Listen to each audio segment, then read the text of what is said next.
Bom, página 9. O líder que Deus procura. Eu havia falado do tópico 1, do item 1, quanto à sua moral. Também falamos na semana passada do item 2, quanto ao seu modo de viver. Eu falei sobre temperança, sóbrio, modesto.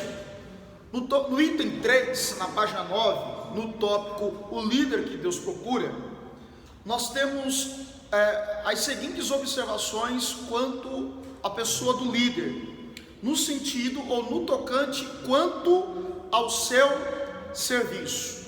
Lembrando que a palavra serviço é ministério. A palavra ministério,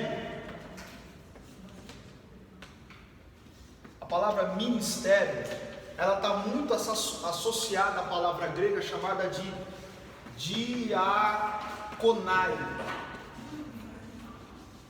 ou diácono, né? Resumindo, servir.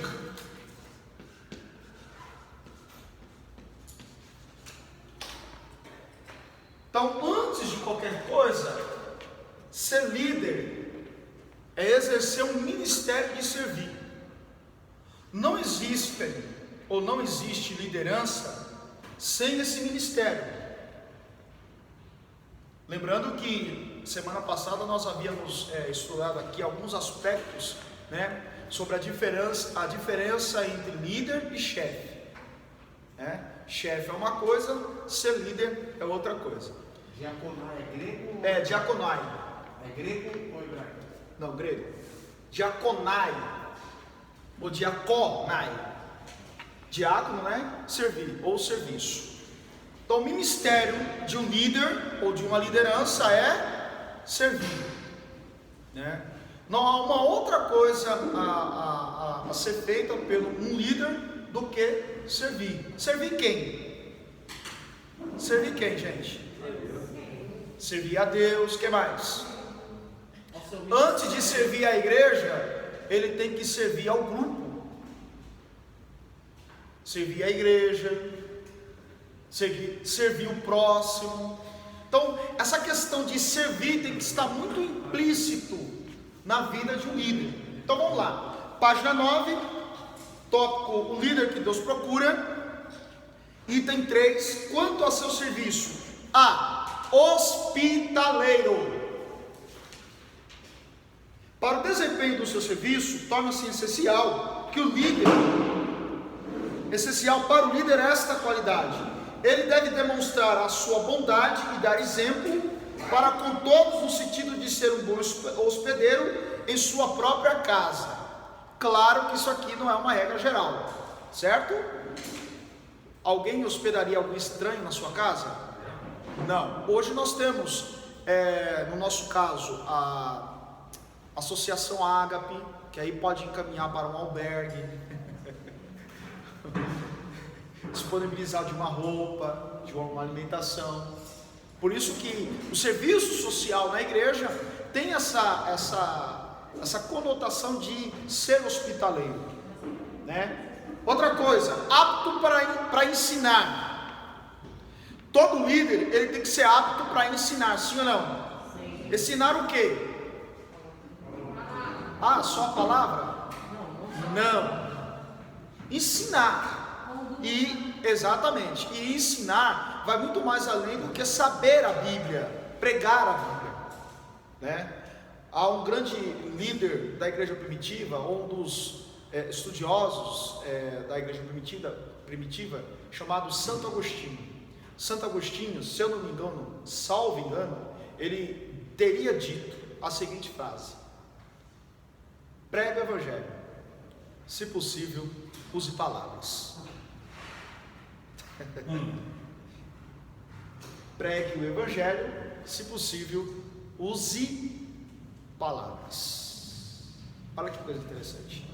Pregar o evangelho não é com palavras. Claro, se prega o evangelho por palavras, porque a fé vem pelo ouvir, e ouvir a palavra de Deus. Mas o evangelho é pregado pela conduta. Pelo comportamento. E é aqui que entra o apto para ensinar, né? Apto para ensinar vai muito mais além do que estar na frente de uma classe ensinando, ou em cima de um altar com o microfone na mão. O líder tem que estar apto para ensinar, ele tem que ter qualidade de ensino. Não necessariamente que ele tenha frequentado uma faculdade, ou feito algum curso, um curso de teologia, mas pelo menos ele está em dia com a palavra de Deus, porque a partir do momento, dependendo da situação, ele tem uma palavra como uma referência para ensinar, para aplicar em determinado caso. O líder nada mais é do que um conselheiro, gente. Ele tem que ter essa palavra de conselho, né? Por isso que ele tem que estar apto para ensinar. Continuando, a letra B. O líder precisa ter uma certa aptidão para ensinar. Entre os crentes sempre há necessidade de ensino, e esta oportunidade não deve de forma alguma ser negligenciada pelo líder. Ele deve procurar aproveitá-la ao máximo possível. Ele deve ensinar a outros e treinar futuros líderes. Essa aí é uma grande questão, né? Todo mundo centraliza-se o controle e o poder em si próprio e esquece de treinar e formar um outro líder, porque ele não vai ficar como líder a vida toda. Vai chegar um momento que vai precisar de um substituto. E aí? Preparou? Você preparou?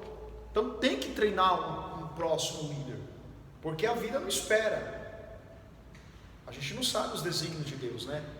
Qualquer momento pode ser acometido de uma enfermidade, acontecer alguma coisa de excepcional e a pessoa ficar inviabilizada de exercer a função dele. E aí? Você tem uma segunda pessoa preparada? O grupo tem uma segunda pessoa preparada? Ou você vai ficar centralizado, todo o controle em você, fazendo com que os outros dependam de você? E quando você não estiver, o que será do grupo?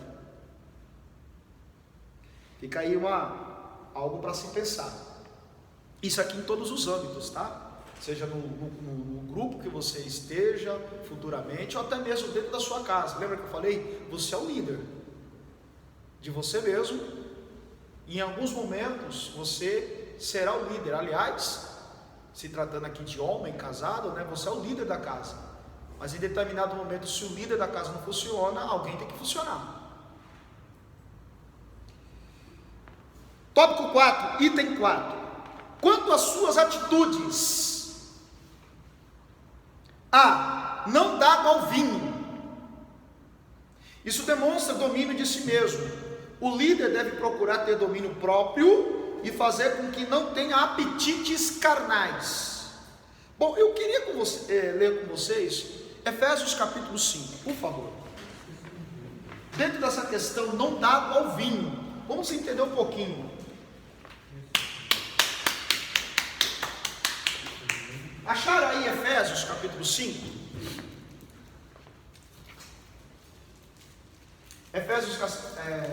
Efésios, né, a carta aos Efésios foi uma carta escrita por Paulo quando ele esteve preso em Roma, no final do seu ministério. Efésios, junto com Filipenses e Colossenses, são as três cartas chamadas cartas das prisões. Paulo, preso em Roma, escreve essas três cartas. E Efésios capítulo 5, versículo 1 e o 18. Eu queria primeiro só focalizar em Efésios 5, 1. Quem pode ler? Efésios 5, 1. Sede, pois, imitadores de Deus, como filhos amados. Ponto. Sede, pois, imitadores de Deus, como filhos amados. Nós estamos aqui analisando um líder ou uma liderança quanto às suas atitudes. E olha o conselho de Paulo: sede, pois, imitadores de Deus como filhos amados. O verbo aí, imitar, que Paulo usa, no grego é uma palavra chamada de tipos. Tipos. E tipos traz a ideia de um hematoma.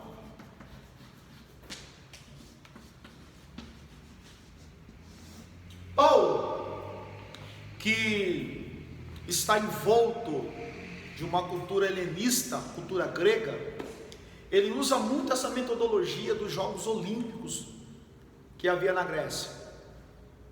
Você vai ver que ele vai fazer a comparação com a vida espiritual, falando do corredor, falando do atleta, quem corre primeiro, quem tem que se preparar, enfim. Depois você vai ver, ele vai aplicar a questão do armamento bélico dos romanos, usando a figura do soldado, que ele veste aquelas vestimentas, o capacete, a couraça, enfim. Paulo, ele usa os métodos que é do seu cotidiano para aplicar nos seus escritos. E olha que coisa interessante. Tipós é o quê? Tipós traz a ideia de um hematoma no rosto. Alguém que sofre um hematoma. Quando eu falo de hematoma, eu falo de uma marca, sim ou não? Quem já brigou na rua e levou um soco no olho e chegou em casa com o olho roxo?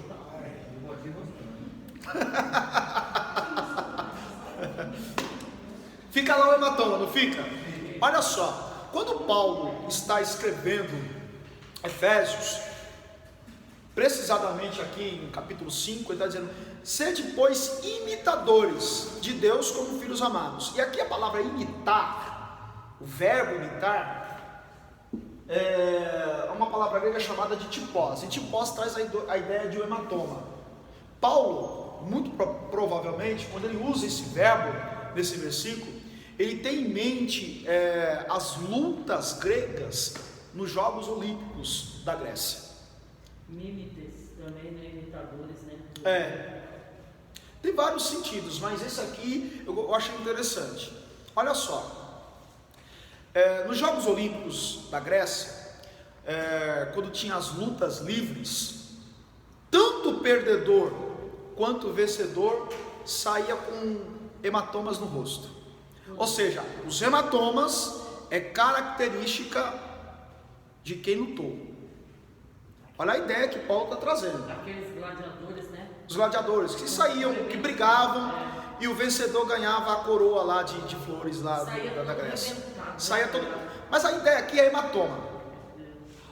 Paulo fazendo essa comparação, olha o que ele está dizendo: sede, pois, imitadores de Deus como filhos amados. Ou seja, traga os hematomas que Deus traz com ele. O hematoma normalmente, olha só, normalmente fica onde? No rosto. Quando você tem um hematoma no rosto, fica visível, todo mundo vê que você levou um soco no olho, sim ou não? É essa ideia que Paulo está trazendo. Olha, sede imitadores de Deus, assim, em outras palavras, assim como Deus é, seja você também. Ele estava lembrando que Deus Jesus quando estava... Exatamente, os hematomas. Ou seja, temos que trazer os hematomas em nossa face, as marcas que Cristo carregou. Os hematomas têm que estar em evidência na vida de um líder. Líder sem hematoma é um líder sem história. Qual é a experiência que ele tem? Você entendeu? Essa é a ideia. Sede, pois, imitadores, traga as marcas de um lutador na sua face, assim como Cristo teve as suas. Só que aí, no decorrer do texto, Paulo vai chegar no versículo 14. O que Paulo vai dizer no versículo 14?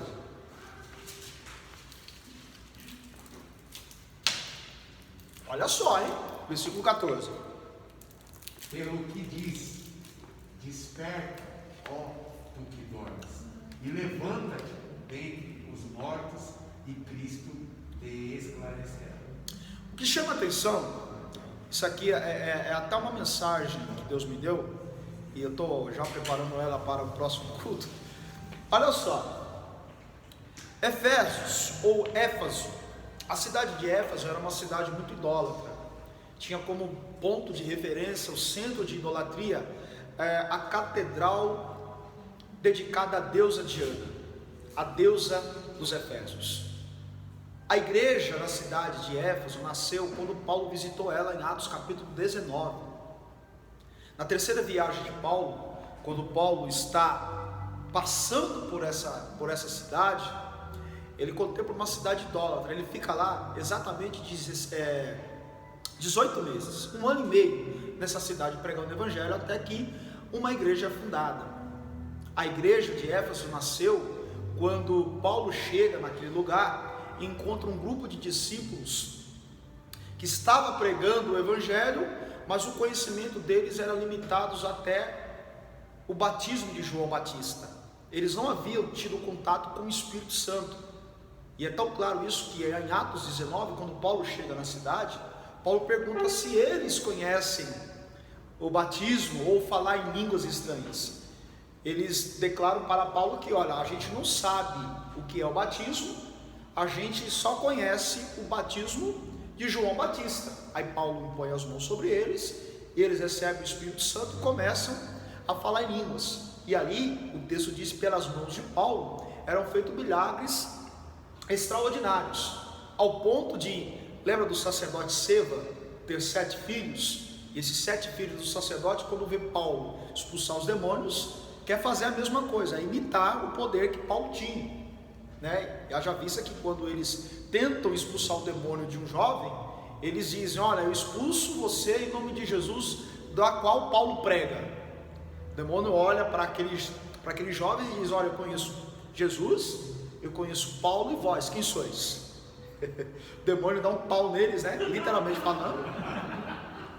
O demônio sozinho incorporado na vida daquele homem, dá uma surra nos 7 filhos do sacerdote. E aí naquele momento Paulo expulsa o espírito. Há um alvoroço na cidade, porque a cidade que é idólatra está se convertendo ao evangelho. Os livros de magia, as estatuetas da imagem da deusa Diana é colocado em praça pública. Os homens, em uma atitude de arrependimento e conversão, queimam aquele material. Alguém fica incomodado com aquela situação. Por quê? Porque vai haver uma queda nas vendas das estatuetas. Vão reclamar com os magistrados da cidade. Os magistrados da cidade vão à procura de Paulo, não encontram Paulo. Paulo tem que fugir da cidade às pressas. Quando ele está preso em Roma, isso 25 anos depois, ele recebe notícia de como se encontra a espiritualidade da igreja, que ele lutou por 18 meses na cidade. E ele encontra uma igreja onde o povo estava cultuando a Deus, mas frequentava o templo da Diana. O povo frequentava os cultos, mas estavam dando mau testemunho.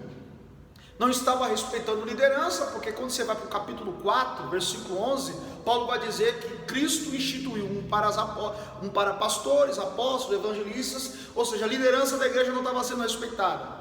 Quando chega no capítulo 5, ele abre o capítulo dizendo, olha, vocês têm que imitar Deus, vocês têm que trazer as marcas, as características de Deus como filhos amados. Aí chega no versículo 14, Paulo declara, olha, vocês têm que despertar, ó tu que dormes.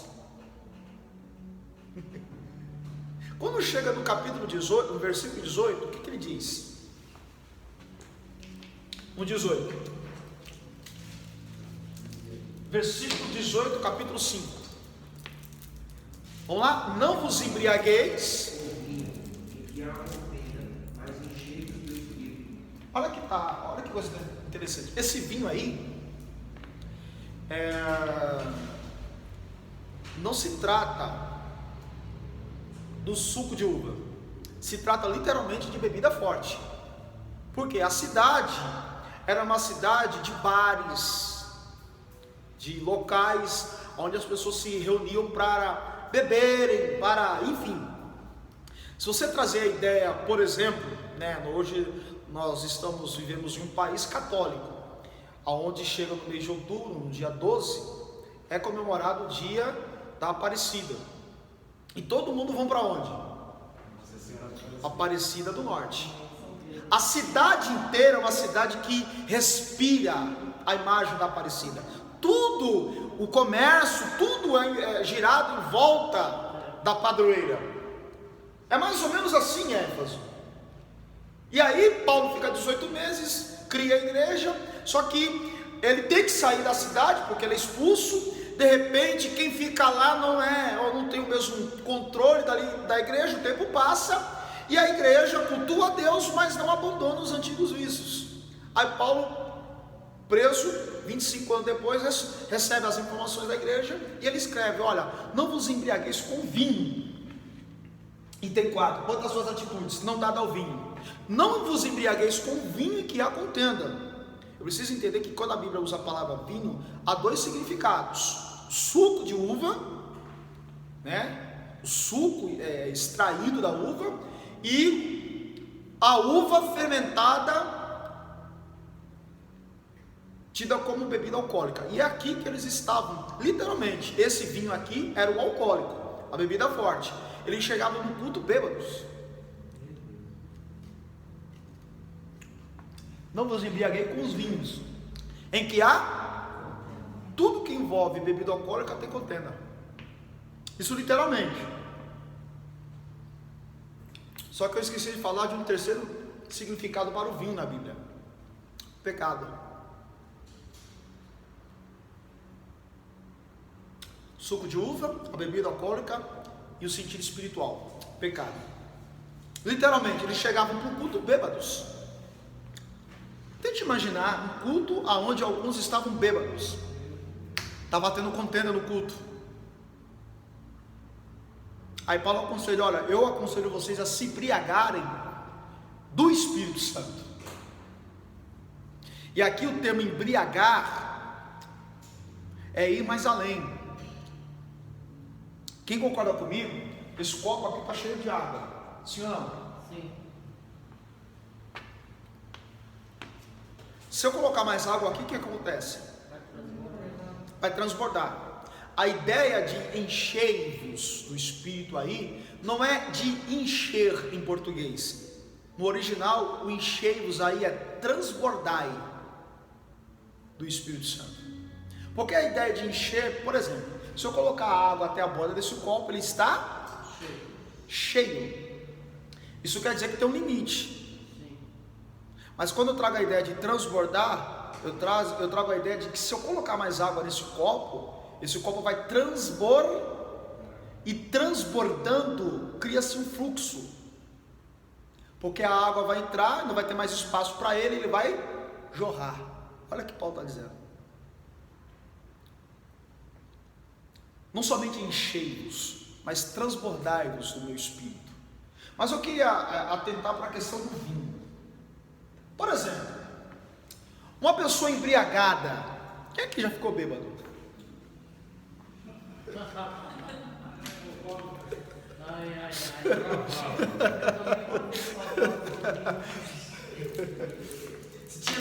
Se tinha duas coisas que eu gostava, era cerveja e vinho. Nossa, o vinho é demais. Meu Deus do céu. Os dois que o termômetro vai lá, né? Meu Jesus amado. Não, acaba, mata.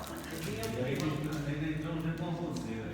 Eu gostava de um vinho gelado, doce, rapaz. Vamos lá. Ó. Acaba com o vinho. Quando você olha para uma pessoa embriagada, bêbada, o que te vem à mente? Não é, viu? Ele está fora do controle. Tá fora. Vamos lá, analisar alguns aspectos de uma pessoa embriagada. Ela não tem o mesmo reflexo. Não. Ela perde a noção da vergonha. Perde a noção da realidade dos fatos. É de controle de tudo, né? Perde o controle de si próprio.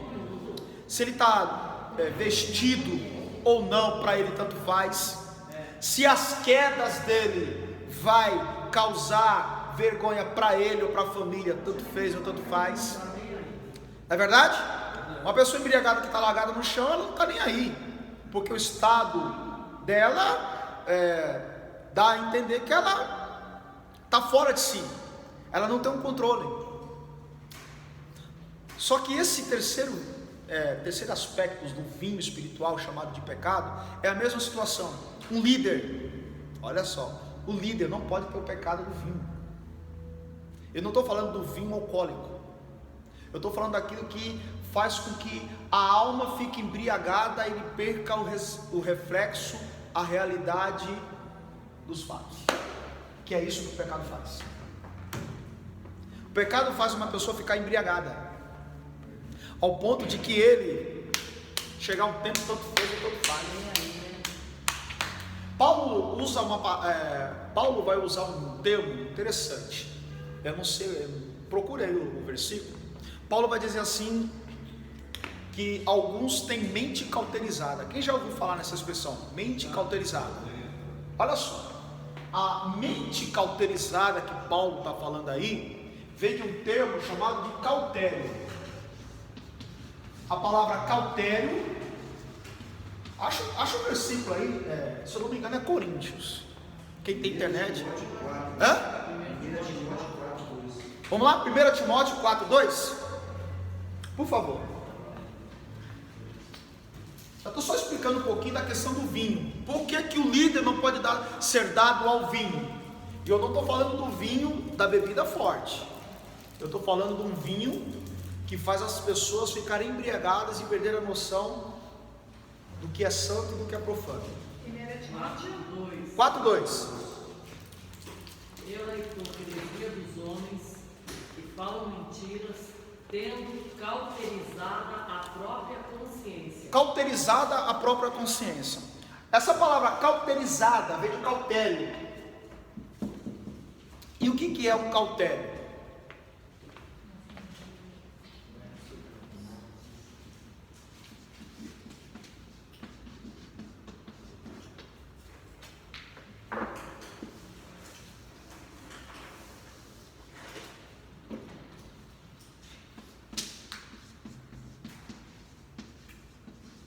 Ferro quente. A palavra cautério traz a ideia de ferro quente. Por quê? Porque o cautério normalmente era as iniciais feitas de ferro de um proprietário, por exemplo, de um escravo, de um gado. Como identificar que aquele boi, que aquele escravo é de determinado dono? Pelo ferro quente. Era confeccionada as iniciais do proprietário, esquentava o ferro e marcava. Isso é cautério. Marcar o escravo, marcar o boi. De repente, o boi foge do pasto ou da fazenda daquele fazendeiro, e as pessoas acham na rua, mas pela marca do cautério vai ver que as iniciais que estão ali marcadas é de fato daquele fazendeiro. Só que normalmente essas feridas feitas por esse ferro quente ficava infeccionada. Tinha que fazer um tratamento, lavar com algumas especiarias. Por quê? Você marca alguém com ferro, quem já foi queimado sabe que a marca fica. Eu tenho uma marca de escapamento de uma moto que eu tenho há 20 anos, ainda tenho ela aqui. Nunca mais sai. Por exemplo, mas essa marca aqui no início, ela virou uma bolha, estourou, inflamou, teve pus. Com o tempo, a dor foi embora, mas a marca ficou. Olha aí, assim é o pecado. E como que olha que ideia que Paulo está trazendo, mente cauterizada. Por exemplo, como o cautério que marca e fica ferida, mas depois de um tempo a dor vai embora, mas a marca fica, a mesma coisa de uma mente cauterizada. Por exemplo, eu vou tentar exemplificar o que é uma mente cauterizada. Suponhamos que eu vou esmurrar a mesa. Esse meu primeiro soco doeu a superfície da minha mão. Eu vou dar um segundo soco. Doeu, mas não doeu como na primeira vez.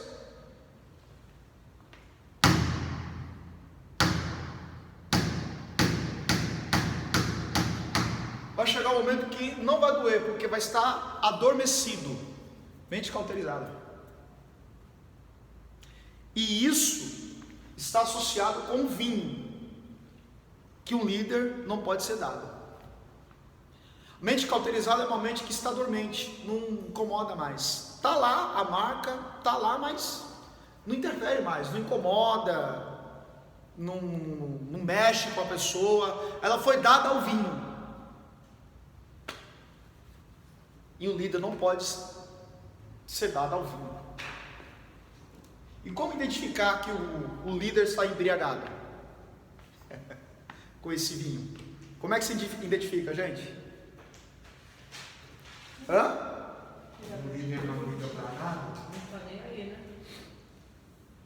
Ele planta o fogo. Gente, é fácil identificar um líder que está embriagado com esse vinho. Pelos pombos. É claro que eu não estou falando de um vinho, bebida alcoólica em si. Eu estou falando daquele vinho chamado pecado. A fisionomia não é mais a mesma. Não, ele não se preocupa. Mau testemunho. Sim. A conduta, o comportamento. Opa, está embriagado com o vinho. Um líder não pode ser dado ao vinho. Isso demonstra domínio de si mesmo. Por quê? Porque se ele está dado ao vinho, ele está embriagado. E quem está embriagado não tem o controle de si mesmo. B. Não violento.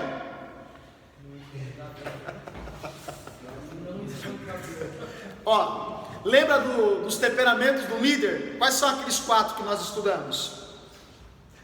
Sanguíneo, fleumático, colérico e o melancólico. Lembra? Como os 3 tipos de vinho mesmo é? Pra você ser dois. O literal, o suco de uva e o pecado, o espiritual, né? O vinho, como contenta, Olha só, suco de uva. um líder não pode ser violento. Eu estou na página 9, item 4, letra B, tá? Não pode ser violento. Bom, eu acho que foi aqui que eu expliquei sobre a questão de Moisés não ter entrado na terra prometida. Moisés era o líder? Sim ou não? E por que ele não entrou na terra prometida? Aliás, Moisés entrou ou não entrou na terra prometida? Não. Não entrou na terra prometida? E quem é que apareceu com Jesus lá no Monte Tabor em Jerusalém? Não era ele. Não era ele? Era o Espírito? Entrou ou não entrou na terra prometida? Moisés não entrou na terra prometida? E quem apareceu com Jesus lá no Monte da Transfiguração?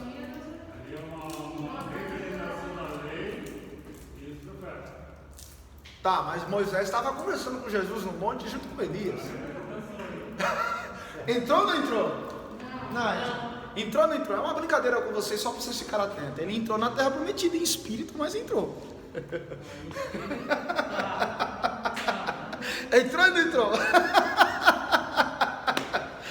Vamos lá, gente, brincadeira. Fisicamente. Vamos lá. O fato é, Moisés não entrou na terra prometida.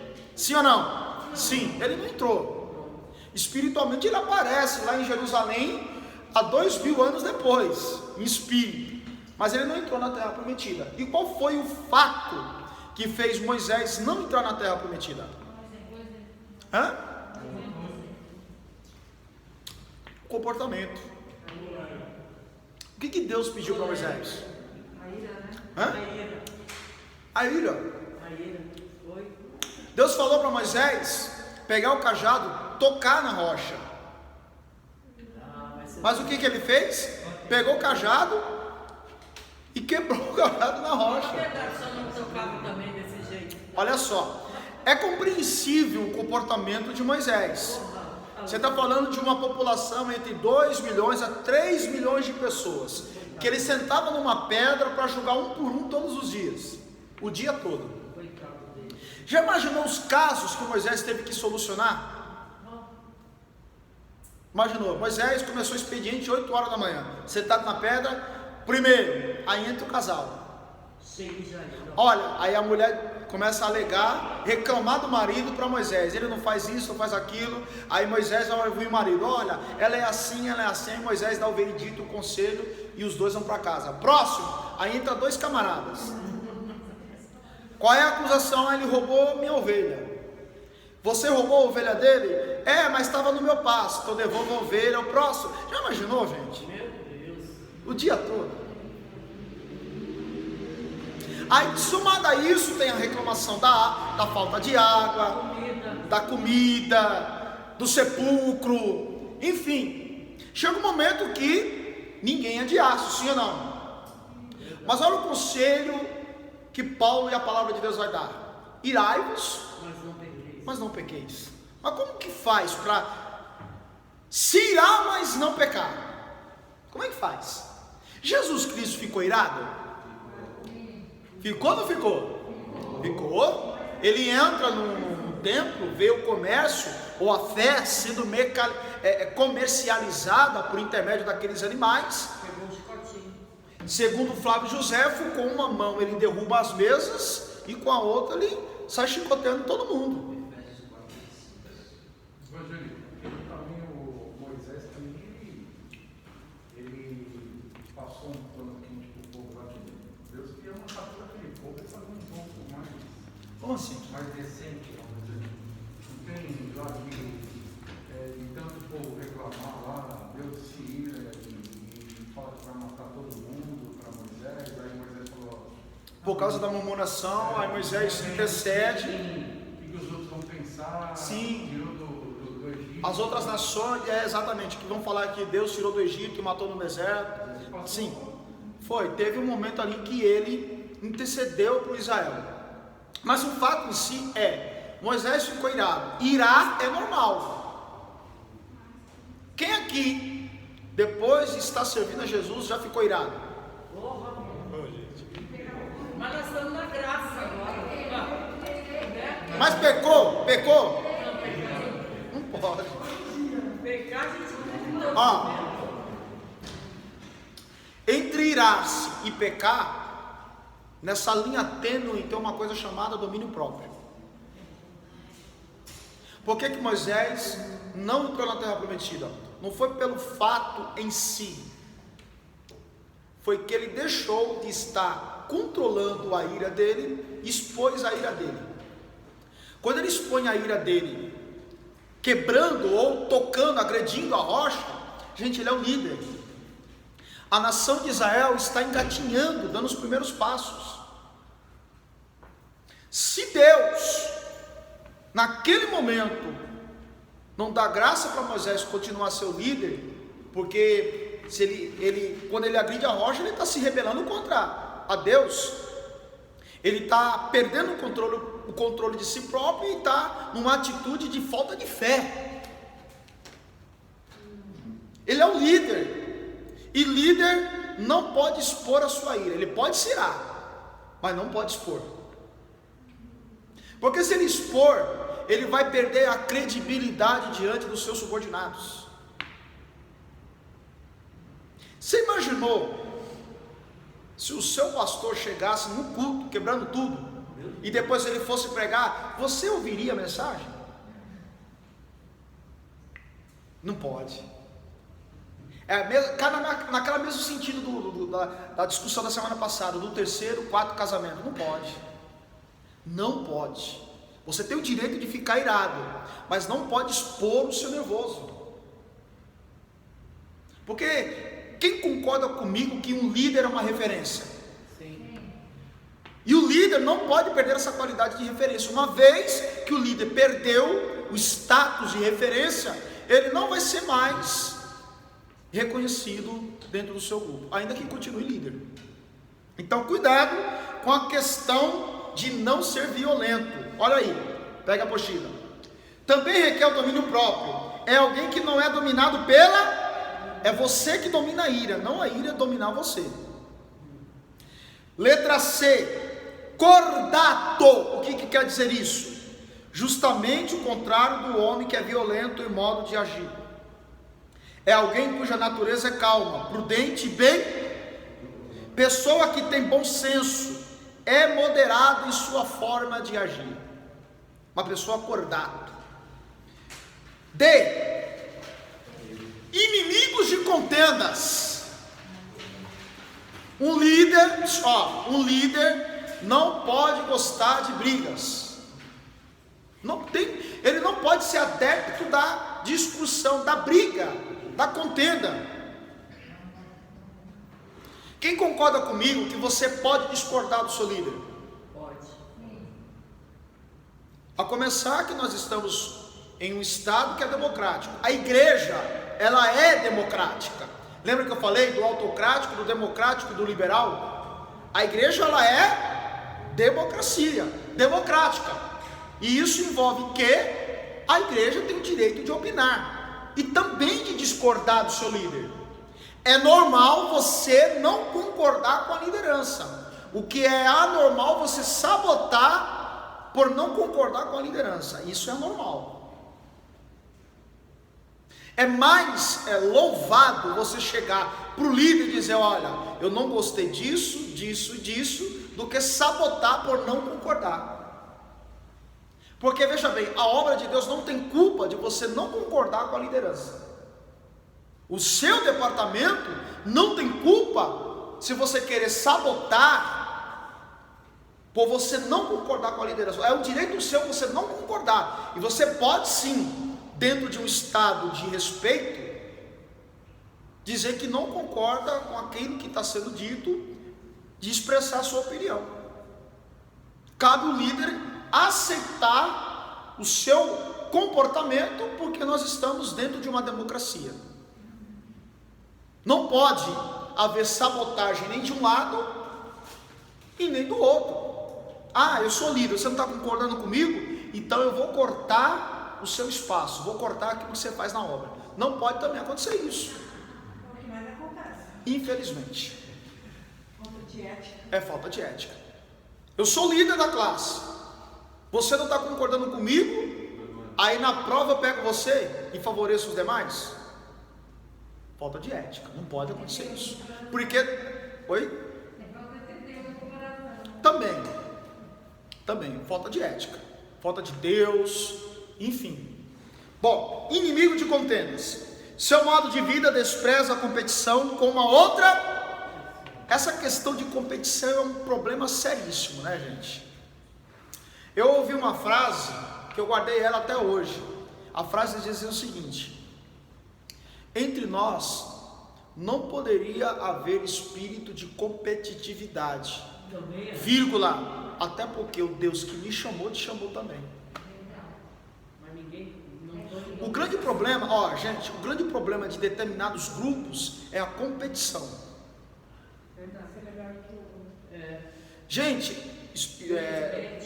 deixa eu falar algo para você. É evidente que determinado indivíduo se sobressaia sobre os demais, porque Deus deu um dom para aquela, seja de cantar, é natural alguém se destacar. É super natural, até porque é necessário que há essas pessoas. Sempre vai. Exatamente. O grande problema é que nós, quando eu digo nós, falando eu, você, nós não estamos preparados para ver um suposto concorrente se dar bem dentro do grupo. Nós não estamos preparados para isso. O sucesso do outro, né? Exatamente, é uma coisa super natural, gente. Dentro de seja uma igreja, seja do departamento, terá sempre aquele 1 ou 2 ou 3 que vai se destacar sobre os demais. E isso é um processo natural, porque nós estamos falando de algo que envolve dom, que envolve talento, e nem todos têm um dom, nem todos têm um talento, e aí quem não tem, começa a sabotar aquele que tem, e isso é um problema sério dentro de um sistema eclesiástico, dentro de um grupo. Espírito de Absalão, Saul. Gente, se Deus me chamou e te chamou, por que nós vamos competir? Vamos trabalhar junto, né? Vamos crescer. Sim ou não? E aí, aqueles que não concordam, acabam usando a sua influência, acabam usando o microfone, acabam usando o altar, acabam usando a determinada área em que ele ou ela está administrando para atacar, sabotar o outro. Gente, o que é isso? Aí que está a derrota de um grupo está na briga de foice dos seus componentes. Muito complicado, né? Hã?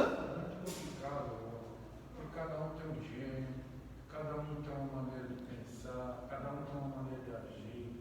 Às vezes a gente só é obrigado a ficar quieto para a gente não entrar em atrito. É muito complicado. Sim.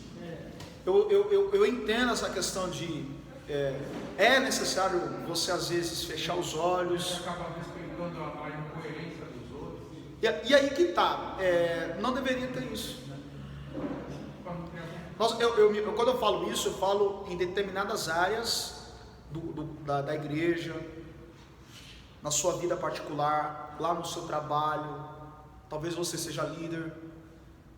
Não pode haver espírito de competitividade no sentido de um sabotar o outro, ou uma sabotar a outra. Até porque todos fazem parte do mesmo grupo. No fundo, aquele que sabota um no outro tem um lado positivo, né? Que a gente tem que aprender a avaliar o lado positivo dessas pessoas e tentar explorar esse lado positivo dela. Ela tem contenda com uma pessoa com outra, mas ela tem um lado positivo dela que a outra não tem. E a gente tem que ter essa visão. E às vezes fica visível a competição. Você entendeu? Às vezes fica visível. Todo espírito de competitividade, ele não fica escondido, ele fica às claras. Você entendeu? Certamente, escute o que eu vou lhe dizer. Certamente, se você não passou por esse espírito de competitividade, não se preocupe, você vai passar. Você vai sempre enfrentar alguém que vai ser o seu oponente. Na cabeça dele, você é o adversário dela. Não, gente, a gente está trabalhando em prol de um projeto, em prol de uma obra. Você entendeu?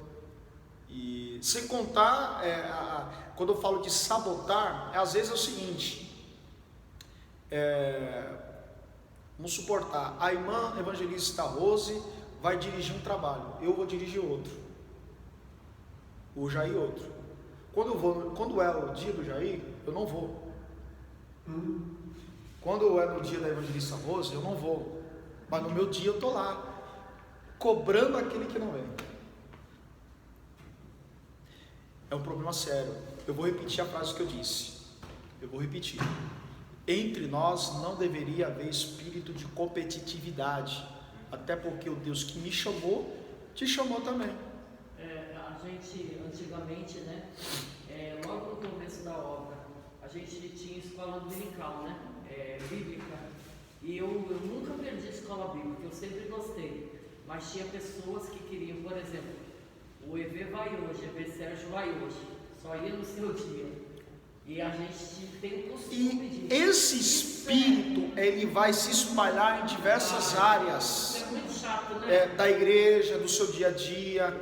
Tente imaginar você. E eu tentava passar para os líderes. Gente, vocês têm que vir para incentivar, a classe tem que crescer. Não é verdade? Todos são professores. Só que cada um tem uma maneira de dar aula diferente. Infelizmente. Não é? Essa família competição é grande. Meu pai. Bajulador. É muito Bom, chato, né? Não avarento, inimigo de contendas, não avarento. Não é uma, letra E, não é uma pessoa escrava do desejo de acumular riquezas para si. Não é dominado pela avareza. Não tem apego demasiado ou sórdido pelo dinheiro. O problema não é o dinheiro, tá, gente? É o apego ao amor ao dinheiro. Letra F. Isso aqui é super importante, né? Olha só. Governe bem a sua própria casa. Gente, aí é um problema muito sério. Tente imaginar você descobrir que o seu líder não é um bom governante da casa dele, mas ele quer governar a sua vida. O que você faria?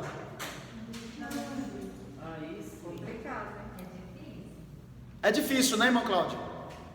Mas hoje em dia a gente tenta compreender que nem o nosso pastor, o nosso líder, ter os filhos adolescentes. Não, aí sim, claro, em determinado contexto, de repente, Veja bem, filho de líder não é líder. Geralmente são os piores. Filho, exatamente. Filho de crente não é o mesmo, não é crente igual ao pai. A gente não pode querer que um filho de um líder seja igual a ele no comportamento. Lembrando que nós estamos em um contexto, em um mundo globalizado, totalmente deturbado pela pós-modernidade. Estamos aí às vias do fim de tudo. A sociedade está liberal. E aí os nossos filhos estão dentro desse contexto. De repente é influenciado por alguém na escola. Enfim, gente, quantos e quantos líderes têm os seus filhos fora da igreja? E por causa disso ele vai deixar de ser líder? Não. É o que as pessoas, exatamente, as pessoas precisam entender que há esse contexto. Eu acho que é uma maturidade do próprio cristão entender. Sim. Isso acontece na vida. Quantos e quantos excelentes pastores têm filhos homossexuais? Nós temos aí a cantora Eixa, um filho, ela perdeu o filho há pouco tempo, o outro filho se rebelou, já foi casar contra, já está morando contra. Como é que fica? Por causa da atitude do filho, eu não vou deixar de ouvir os louvores da Eixa. Você entendeu? A gente tem que ter essa maturidade, mas a questão aqui é governar. Governar é diferente desse contexto que eu estou falando. Uma pessoa desequilibrada dentro de casa quer ser equilibrado em cima do altar? Não tem como. Você entendeu? É uma coisa que não tem compatibilidade. Então tem que saber governar bem a sua casa. Detalhe, não foi às vezes o líder que errou. Lembrando que os nossos filhos em determinado momento vai fazer as suas escolhas. E você, eu, não posso fazer as escolhas dos meus filhos, dos nossos filhos. Qual é o comportamento que eu tenho que ter? Manter a mesma condição e a mesma conduta. Orar, pedir para Deus abrir os olhos e continuar a fazer a obra de Deus. Você não é um derrotado por estar numa condição como essa. Deus conta com você, Deus conta comigo. Amém, gente? Veio o diabinho, né? Veio o diabinho. Normalmente esse diabinho tem 2 pés, uma boca, né? Bom, letra G, criar os filhos sob disciplina. Se ele, na qualidade de líder, não saber governar a sua própria casa, seus próprios filhos, cuidará da igreja de Deus? Gente, aqui ele está sendo bem enérgico. Cai na mesma condição da letra F. Nem todo caso é o mesmo caso. E respeitoso, letra H. Sabemos que é necessário ter essa qualidade. Como se pode respeitar um homem que não tem convicções, fala sempre de acordo com o pensamento de seus ouvintes? Ele deve ser uma pessoa de uma só palavra. Além de ser respeitoso, ele não pode ter um comportamento como Pedro uma vez teve. Uma vez, Pedro, ele foi designado para uma determinada localidade, aonde só tinha cristãos gentios, e ele era judeu. Quando ele estava diante dos gentios cristãos, ele estava tendo um comportamento. Mas quando quando Tiago chegou com a comitiva de judeus, aí ele saiu do meio dos gentios, dissimuladamente, ficou do lado dos judeus criticando os gentios, que Paulo viu. Aí o texto lá em Gálatas diz que Paulo resistiu ele na cara, na frente de todo mundo, porque há necessidades de situações tem que ser resolvida na frente de todo mundo. Tem que advertir na frente, com amor, né? Com amor, gente, com delicadeza, com o amor de Cristo no coração. Mas determinadas áreas, por quê? Porque Paulo, primeiro, Pedro é apóstolo. Ele não poderia ter aquela atitude de dissimular. Quando está com os judeus é uma coisa, quando está com os judeus critica os gentios. Aí Paulo viu e resistiu na cara. Você está errado. E aí Pedro foi humilde o suficiente para reconhecer: não, eu errei. Há necessidade desse tipo de correção. O grande problema é que nós não temos, na maioria das vezes, alguém com o espírito de Pedro depois do Pentecoste, de aceitar ser corrigido. Porque veja bem, eu já disse aqui que um grande líder, ele elogia em público e corrige no particular. Lembra que eu falei? Sim. Só que quando se trata de alguém que tem a mesma patente que eu e aquele comportamento está sendo visível diante de todos e isso está levando à derrota do grupo, eu, como alguém tido como sincero, tenho que resistir ele na frente de todo mundo. Você está errado. Até para que todo o grupo veja que há uma liderança, que há alguém que tem pulso firme. Existem situações que precisam ser corrigidas na frente de todos. Lembra daquilo que Jesus disse? Olha, se você vê o seu irmão pecar ou errar, ou seu irmão tem algo contra você, chama ele no particular com uma pessoa. Ele não te ouviu, chama a segunda vez com 2 pessoas. Não te ouviu, chama a terceira vez com 3 pessoas. Não te ouviu, entregue ele, considere ele como um publicano, porque ele não te ouviu, mas tem que ser corrigido na frente de todos. E não é fácil. Não é fácil. Já aconteceu isso comigo num lugar, e o pregador